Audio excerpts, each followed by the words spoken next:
என்ன மாப்பிள்ள, இருந்துட்டு போகணும்னு தானே விட்டுட்டு போனீங்க, அதுக்குள்ள கூட்டிட்டு போறீங்க? இல்ல மாமா, வீட்டுல அம்மா வர சொன்னாங்க, எதுவும் முக்கியமான விஷயம்னு, அதான் கூட்டிட்டு போறேன். ஆமா, இவளை கூட்டிட்டு போறாங்க. இங்க வீட்டுல வேலை செய்யறதுக்கு வலிக்குதுன்ட்டு எப்படி பொய் சொல்லி கிளம்பி போறா பாரு. இவளாம் மக. சீ.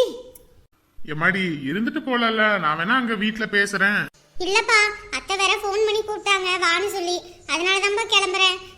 அம்மா உடம்பு நல்லா விட்டோம், வந்துட்டு போறேன். ஆமா, உடம்பு நல்லானதுக்கு அப்புறம் நீ எதுக்கு இங்க வர?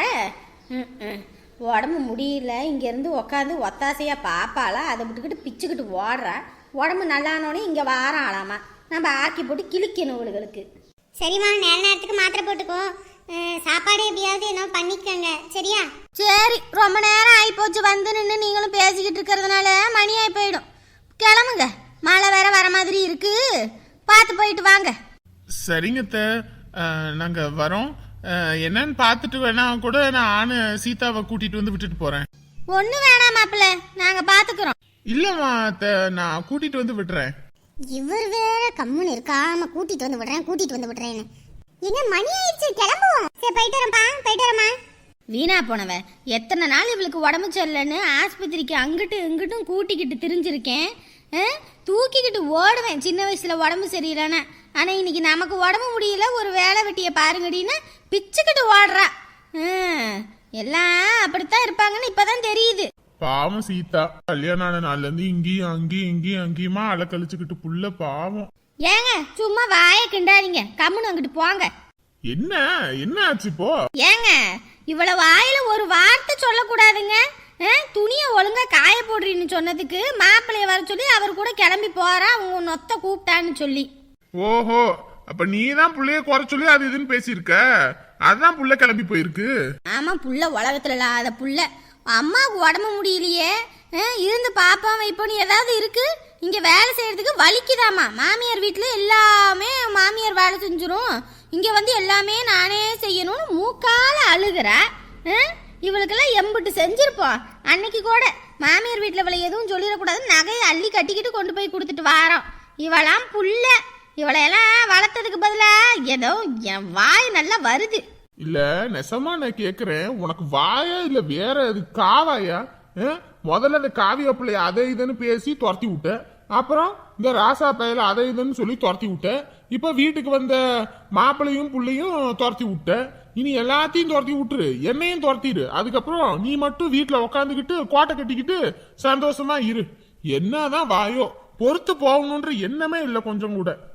ஆமா, பொறுத்து போவாம தான் இங்க இருக்கிறாங்க. போங்க அங்கிட்டு. கட்டின புருஷனா நம்ம தான் பேசினா கம்முன்னு போவோம், வீட்டுல உள்ள பிள்ளைங்களாம் அப்படியே இருப்பாங்கன்னு நினைச்சா அப்புறம் எப்படித்தான். இனி நீயே ஆக்கி கொட்டி எல்லா வேலையும் பாரு, அப்பதான் தெரியும். ஒரு காலம் அப்படியே மொத்தமா எடுக்கட்டும். எனக்கு கால் நல்லா இருந்தா எதுக்கு இந்த நாய்ங்க கிட்ட எல்லாம் நான் கெஞ்சிட்டு கிடக்குறேன்? என்கிட்ட நான் காசா இல்ல, ஊர்ல எவ்வளையாவது வீட்டு வேலைக்கு வர சொன்னா வரப்போற, அவ ஆக்கி கொட்டி எல்லா வேலையும் பார்க்க போற, காசை கொடுத்து அவ சந்தோஷமா செய்ய போற. எதுக்கு இதுங்க கிட்ட எல்லாம் கெஞ்சிக்கிட்டு இருக்கணும்? நல்லா ஆனதுக்கு அப்புறம் வாராங்களாம், அதுக்கப்புறம் எதுக்கு இவளுக்கு வராளுங்க? எதுக்காவது ஒரு இதுக்கு வரட்டும், அப்ப கிழிக்கிற கிளிய மட்டும் பாரு. ஸோ இந்த கரண்ட் வேற போயிடுச்சுன்னா டிவியும் ஓட மாட்டேங்குது, எரிச்சலாக இருக்கு. என்ன பண்ணுறது? சரி, பக்கத்து வீட்டில் அந்த மைதிலி இருப்பாள், அவகிட்ட போய் பேசிகிட்டு இருக்கலாம். சரி, அம்மா கிட்ட ஒரு வார்த்தை சொல்லிட்டு போவோம், இல்லைன்னா அதுக்கு வேற வாழ்வாள்னு கத்துவாங்க. அம்மா. என்ன சந்தியா? அம்மா, வீட்டுல இருக்க சலுப்பா இருக்குமா. வீட்டுல இருக்க சலுப்பா இருக்கா? அப்ப காட்டுல போய் உட்காந்துக்கிறியா? அம்மா, போர் அடிக்குதுமா. போர் அடிச்சா திருப்பி அடி. அம்மா அம்மா, என்னடி உனக்கு பிரச்சனைப்ப? அம்மா, மைதிலி வீட்டுல போய் உட்காந்து பேசிட்டு இருக்கேம்மா. பொம்பளை பிள்ளைய லட்சணமா வீட்டோட இரு, அங்க போறேன் இங்க போறேன்னு அடுத்த வீட்டுக்கு போவாம உன்னை வளர்க்கணும்னு இருந்த, இப்பதான் அங்க போறேன் இங்க போறேன்னு ஆடிட்டு இருக்கியா? அம்மா பாரு, அடுத்த வீடு போனாலே பிரச்சனை தான், வீட்டோட கடை. சும்மா அங்க போறேன் இங்க போறேன்னு ஆடிட்டு இருக்காம உங்க அண்ணன் வந்தானா அடி வெளுத்து போடுவான். அங்கிட்டு இங்கிட்டும் போனீன்னா கம்முன்னு இரு. அம்மா, அண்ணன் வரதுக்குள்ள வந்துடுறம்மா. அவன் மட்டும் அங்க அத்தை வீட்டுக்குலாம் போறான், நான் யார் வீட்டுக்குமா போறேன்? எங்கேயுமே போறது இல்ல, வீட்லயே தான் இருக்கிறேன். இப்ப நான் மட்டும் நான் 10 ஊருக்கு போய் சுத்திட்டா வரேன்? வீட்டோட தானே இருக்கேன். வீட்டுல வேலையெல்லாம் கிடக்குது, இந்த மேலையெல்லாம் ஒட்டரை அடிச்சு கூட்டி விடு, இந்த காய்கறி எல்லாம் எடுத்து கழுவி ஃப்ரிட்ஜுக்குள்ள வச்சுட்டு அதுல 2 காய் எடுத்து அரிஞ்சு வை குழம்புக்கு. ஆணியே புடுங்க வேணாம். ஏய், என்ன வார்த்தை பேசுன? வாயை புடிச்சு ஊசி வச்சு தச்சு புடுவேன்னு சொல்லிவிட்டேன். என்ன பேச்சு பேசிக்கிட்டு இருக்கிற? புது புது பழக்கம் பழகாத, மரியாதையா பேசி பழகு. எனக்கு மட்டும் நிம்மதியே இல்ல. அம்மா வாயா. என்ன மருமவளை கையோட கூட்டிட்டு வந்துட்ட? அவங்க அம்மா உடம்பு நல்லா ஆயிடுச்சா? இப்ப பரவாயில்ல, அதான் வந்துட்டேன். 10 நாள் ஆகும் அப்படி இப்படின்னு போய் 2 நாள்ல கிளம்பி வார. இல்ல இப்ப பரவாயில்ல, நீ போ, உனக்கு எதுக்கு பிரச்சனைன்னு சொன்னாங்க அதான். சரி சரி. இந்த வாஷிங் மிஷினை கொண்டு போய் அங்க போடுறேன், நீ ஏன் போடலையாடா? அதுக்கு தான் போனேன், அப்புறம் சீதாவே வாரேனா, அதான் வந்துட்டோம். சரி சரி, போங்க போய் இருங்க. எப்படியோ மாமா கூட்டிட்டு வந்துட்டீங்க, நீங்க மட்டும் இல்லனா அவ்வளவுதான். அதான் வந்துட்டல்ல, இப்போ உனக்கு சந்தோஷம் தானே. போ, பைய உள்ள கொண்டு போய் வை. சரி மாமா. எம்மாடி அம்மா, இந்த வீட்டுல இவர்கிட்ட கேட்டா காவியா இருக்க இடம் தெரியும். நம்ம கேட்டா சொல்லுவாரா என்னன்னு வேற தெரியலையே. இருந்தாலும் பரவாயில்ல, கேட்டு பாப்போம். ஐயா ஐயா ஐயா. யாரு என்னன்னு தெரியலையே. இந்த இருங்க வாரேன். யார்பா நீங்க? யார் வேணும்? நீயா? உனக்கு என்ன இங்க வேலை? ஐயா, உங்களை பார்க்கதான் ஏன் வந்தேன். கேரு, உன்ன மாதிரி பொறுக்கிக்கலாம் இங்க வேலை கிடையாது. ஒழுங்கு மரியாதையை கிளம்பு கிளம்பு. ஐயா, உங்களுக்கு என் மேல கோபம் இருக்குன்னு தெரியும் ஐயா. இருந்தாலும் ஒரு உதவி உங்களால ஆகணுயா, அதுக்கு தான் ஏன் வந்திருக்கேன். கேரு, உனக்கு உதவி செய்யற அளவுக்கு நான் ஒன்னும் பெரிய ஆள் இல்ல. நீ முதல்ல கிளம்பு. இப்படி எல்லாம் பேசாதீங்க ஐயா. உங்களாலதான் எனக்கு உதவி செய்ய முடியும். நீங்க தான் காசுல அப்படியே கொட்டி வச்ச பணக்காரவங்கன்னு பெரிய பில்டப் காட்டிக்கிட்டு தெரிஞ்சீங்க. இப்ப என்னடா புதுசா இங்க வந்து நிக்கிற? ஐயா, உங்களுக்கு காவிய சொந்தக்காரங்கன்னு எனக்கு தெரியும். அவங்க போயிருக்க இடம் உங்களுக்கு தெரியும்னு எனக்கு தெரியும். எப்படியாவது உதவி செய்யுங்கய்யா. காவியா கிட்ட நான் மன்னிப்பு கேட்கணும்யா, பிளீஸ்யா. டேய், நீ மன்னிப்பு கேட்டு கிழிச்ச வரைக்கும் போதும். ஒழுங்க மரியாதையா ஓடிடு. இல்லன்னு வச்சுக்க, கட்டி வச்சிருக்க நான் ஏன் அவுத்து விட்டுருவேன். ஏற்கனவே உங்களால அந்த குடும்பம் 2 பேரும் அவ்வளோ கஷ்டப்பட்டு ஊரை விட்டு போயிருக்காங்க. மறுபடியும் அவங்க இருக்கிற இடம் தெரிஞ்சு அங்கேயும் போய் அவங்கள பாடாப்படுத்தி இருக்கிற இடத்த விட்டு அவங்கள ஊர் ஊரா பஞ்சமலைக்கு அனுப்ப சொல்றியா? ஐயா, சத்தியமா சொல்றேயா, அந்த மாதிரிலாம் இல்லையா. இப்ப நான் திருந்துட்டேயா. திருந்துற மூஞ்ச பார்த்தா தெரியாது. உன்னையெல்லாம் பார்த்தால அப்படி சப்பு சப்புன்னு 4 வைக்கணும்னு தான் இருந்துச்சு. அந்த புள்ளைய கல்யாணம் பண்ணிக்கிட்டு போய் அவ வாய் பேசுறவதான், துடுக்குத்தனமா இருக்கிறவதான் இல்லன்னு நான் சொல்ல. அதுக்குன்னு நீயும் உங்க அம்மாவும் சேர்ந்து அடிப்பீங்க, உதைப்பீங்க, திட்டுவீங்க. உடம்பு சரியில்லாத பிள்ளைக்கு சோறு போடாம கூட அம்புட்டு கொடுமைப்படுத்துவ.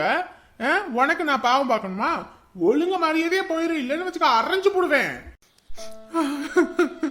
ஐயா, நான் தப்ப பண்ணேன் ஐயா, இல்லன்னு சொல்லலையா. அதெல்லாம் உணர்ந்துதான் நான் இங்க வந்து நிக்கிறேன். காவியா எந்த அளவுக்கு முக்கியம்னு நான் புரிஞ்சுக்கிட்டு தாயா வந்திருக்கேன். தயவு செஞ்சு காவியா இருக்க இடத்து சொல்லுங்கய்யா, தயவு செஞ்சு சொல்லுங்க. உங்க கால விழுந்து மன்னிப்பு கேக்குறையா. காவியாவுக்கு நான் நிறைய கொடுமை பண்ணினேன் தான், இல்லைன்னு சொல்லல. அதுக்கு திரும்பி வந்துட்டேயா. காவியா இருக்கிற இடத்த சொல்லுங்கய்யா. ஐயா, அப்பாடியப்பா, என்ன சுகமா இருக்கு. அடடடடா, நம்ம வீட்டுக்கு வந்து இப்படி படுத்தாதான்பா சந்தோஷமே. ஏய் சீதா, எப்படி படுத்திருக்க? போங்க மாமா, நம்ம வீட்டுக்கு வந்தோடனே எனக்கு இதுல படுத்தனே அப்படியே முதுகு அப்படியே ஒரு மாதிரி வலிக்குது தெரியுமா. அப்படியே சுகமா இருக்கு. ரொம்ப சீன் போடாத, பாவம் அவங்க. எவ்வளவு கஷ்டத்தோட இருக்கனாலதானே உன்னை கூப்பிட்டாங்க. இப்படி கஷ்டத்துல இருக்கும்போது விட்டுட்டு வர. போங்க மாமா, எவ்வளவு வேலை செஞ்சேன் தெரியுமா. அப்படி வந்து எங்க அம்மா குறை சொல்லிக்கிட்டே இருக்கு. அதனாலதான் வந்தேன். நான் வந்தா யாருமே தெரியுமில்ல. நான் வந்தோடனே அவங்க வேலை செய்யணும்ல, அப்ப கஷ்டப்படுவாங்கல்ல, அப்ப புரியும் என் யாருமே. அதனாலதான் வந்தேன். இங்க பாரு, பெத்தவங்க கிட்ட நீயா நானான்னு போட்டி போடாத. ஏன்னா அவங்க மட்டும் போட்டி போட்டிருந்தாங்கன்னா இன்னைக்கெல்லாம் நம்ம உசுரோட இவ்வளவு தூரம் வளர்ந்து இவ்வளவு நிற்கவே முடியாது. சரியா? நம்ம நல்லதுல போய் கலந்துக்கலினாலும் இந்த மாதிரி கெட்டதுல தான் போய் கலந்துக்கணும்னு சொல்லுவாங்க. ஏன்னா நல்லதுல 1000 பேர் வருவாங்க, அதெல்லாம் மறந்துடுவாங்க. ஒரு கெட்ட விஷயத்துல நம்ம பண்றது மட்டும்தான் காலம் முழுக்க அவங்க மனசுல நிலையா நிக்கும். அட போங்க மாமா, நீங்க வேற எப்ப பார்த்தாலும் தத்துவ மலையா பொழியறீங்க. எனக்கு டென்ஷனா இருக்கு. நல்லது சொன்னாலே கசக்கத்தான் செய்யும். ஐயோ, எதுவும் சொல்லாதீங்க மாமா. இப்போதைக்கு எனக்கு நிம்மதியா இருக்கணும், அவ்வளவுதான். இவ இப்பயே இப்படி இருக்காளே, நாளைக்கு நம்ம வீட்டுல யாருக்காவது ஒண்ணுன்னா இவ எப்படி இருப்பான்னு தெரியலையே. சரி, ஒவ்வொரு வீட்டுக்கு கொடுக்குறோம். கோயிலா வீட்டுக்கு கொடுக்கல. கோகிலா, கோகிலா, வீட்ல தான் அத்தனை பேர் இருக்காங்க, வெளியே யாரோ என்னை கூப்பிடுறாங்க, என்ன எதுன்னு கேக்குதுங்களா? யாருக்கும் இந்த வீட்ல அக்கறை இல்ல, நம்மளே ஒவ்வொன்றுக்கும் ஓடணும். இந்த வாரே நில்லுங்க. சரி சீக்கிரமா வாங்க. ஹால்ல யாரும் இல்லையா? நான் கூட இருக்குதுங்கன்னு நினைச்சேன். வாலி வா வா, உள்ள வர வேண்டியதானே, ஏன் வெளியே நிக்கிற? உள்ள வந்தானா அங்க வீட்டுல வேலை கிடைக்க, அதை யார் போய் செய்யறது? வந்துட்டு போக வேண்டியதான், ஒரு 5 நிமிஷத்துல எல்லா வேலையும் முடிச்சிருவியா? சரி அதெல்லாம் விடு. வீட்டுல மரம் வெட்டணும், அதான் முருங்கைக்காய் முருங்கைக்கீரைலாம் நிறைய எக்கச்சக்கமா இருக்கு. அதான் ஒவ்வொரு வீட்டுக்கா கொடுத்துக்கிட்டு வந்தேன். சரி உனக்கும் கொடுப்போம், இப்பதான் வீட்டுல மருமவ எல்லாரும் இருக்கீங்கல்ல, அதான் நிறைய கொண்டு வந்தேன். இந்தா. அவ்வளோ பெரிய மரத்தையும் வெட்டி விட்டீங்களா? ஆமாம்மா, கிளை வீட்டு ஓடு மேலே வருது, அதனால நைட்டெல்லாம் தண்ணி மழை வரத்துக்கு அதுக்கும், அதனால தான் அந்த மரத்தை வெட்டி விட்டுருங்கன்னு சொன்னேன். பாதியை வெட்டி விட்டாரு. சரி சரி. அப்புறம் உனக்கு ஒரு சங்கதி தெரியுமா? சீதா, நான் வெளியே போயிட்டு வரேன். சரி மாமா, கிளம்புங்க. என்னடி, என்ன சங்கதி? அதான் உன் நாத்தனார் மவன் இருக்கான்ல, அந்த ராசா பைய. ராசானா நம்ம சீதாவோட அண்ணனையா பத்தி பேசுறாங்க. ஏன், அவனுக்கு என்னாச்சு? அந்த பையனை வீட்டுக்கெல்லாம் வரக்கூடாதுன்னு சொல்லிட்டாங்களாமா உன் நாத்தனார் இருக்காரி. அதனால அந்த பையன் ரோட்ல சாப்பிட்றதுக்கு தண்ணிக்கு இல்லாம அப்படியே ஒரு மாதிரி உடம்பெல்லாம் சொறி பிடிச்சி நடு காட்டுக்குள்ள படுத்து கிடந்தானாமா. ஐயோ, என்ன சொல்ற? என்ன ஆச்சாமா அப்படி? அதான் அந்த காவிய புள்ள குடும்பத்துக்கு இவங்க என்ன கொஞ்ச நஞ்ச பாவமா பண்ணாங்க. அந்த புள்ளைய என்ன கொடுமைப்படுத்தினாங்க, பையனும் ஆத்தாலும் சேர்ந்துக்கிட்டு அடிச்சு அந்த குடும்பத்தையே துரத்தி விட்டாங்கல்ல. பேசக்கூடாத பேச்செல்லாம் பேசி இப்ப அதுங்க எங்கிட்டு போய் என்ன பாடுபடுதுங்களோ, அதுங்க பாவம் எல்லாம் சுத்திக்கிட்டு தானே வந்து தெரியும். அதனால தான் அந்த பையன் திங்கிறதுக்கு கூட சோறு இல்லாம ரோட்ல திரிஞ்சுக்கிட்டு கடந்திருக்கான். என்ன சொல்றாங்க?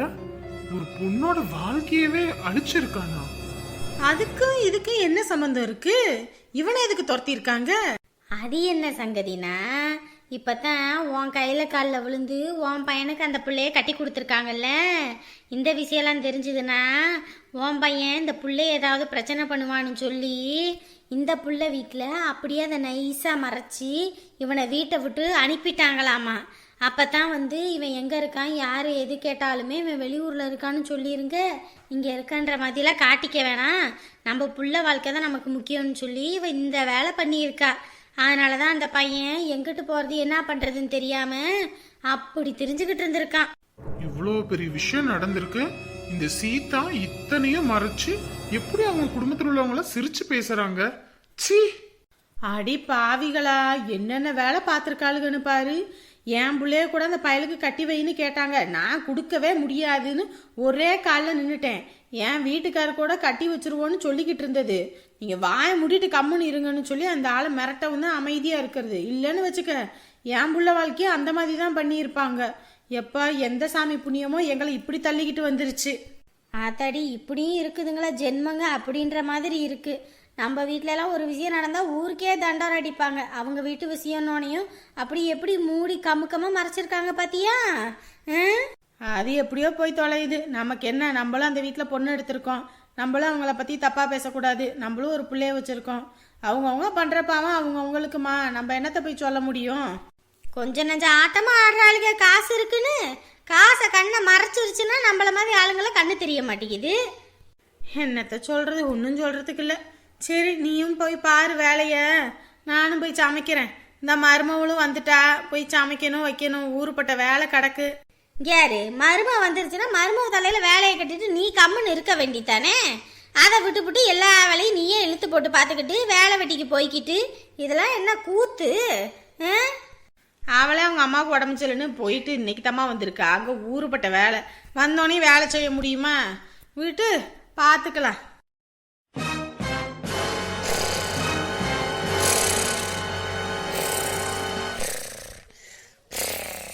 ஏ Sita! Hello friends and family, எல்லாரும் எப்படி இருக்கீங்க? நிச்சயம் எல்லாரும் நலமா இருப்பீங்க நம்புறோம். நம்மளோட வீடியோ உங்களுக்கு பிடிச்சிருந்துச்சுன்னா மறக்காம லைக் பட்டனை தட்டி விடுங்க. ஏன்னா நீங்க கொடுக்குற ஒவ்வொரு லைக்ஸ் தான் மேற்கொண்டு நிறைய வீடியோஸ் அப்லோட் பண்றதுக்கு நமக்கு ஒரு மோட்டிவா இருக்கும். நம்ம வீடியோ உங்க ஃப்ரெண்ட்ஸ் அண்ட் ஃபேமிலியும் பார்க்கணும்னு நினைச்சீங்கன்னா மறக்காம ஷேர் பண்ணுங்க. சொந்தம் தொடர மறக்காம சப்ஸ்கிரைப் பண்ணிடுங்க. இன்று பிறந்தநாள் கொண்டாடுவோர் ரமேஷ். நீங்க நீடோடி வாழணும் நான் கடவுள்கிட்ட பிரார்த்தனை பண்ணிக்கிறேன்.